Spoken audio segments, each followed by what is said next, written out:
Hello friends, मेरा नाम है नवीन और आप देख रहे हैं नवीन टेक्निकल जोन। तो गाइस आज हम बात करेंगे Realme X7 Max के बारे में।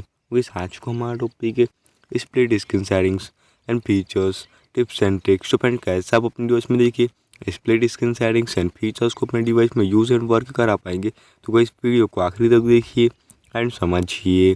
अभी तक आपने हमारे चैनल को सब्सक्राइब नहीं किया तो प्लीज़ सब्सक्राइब कर लीजिएगा। तो फ्रेंड्स बिना टाइम वेस्ट करे यह वीडियो स्टार्ट करते।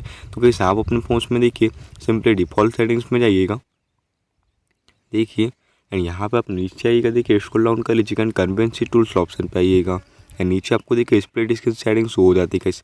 तो आप इसे टर्न ऑन कर दीजिएगा स्प्लिट स्क्रीन को। तो जैसे आप इसे ऑन करते गाइस तो आपको नीचे swipe up with 3 finger to enable split screen वाला ऑप्शन शो करता है गाइस। इसमें होता क्या कि जैसे आप इसे ऑन करते तो आप स्वीप अप करके देखिए 3 फिंगर से इनेबल कर सकते हैं स्प्लिट स्क्रीन को।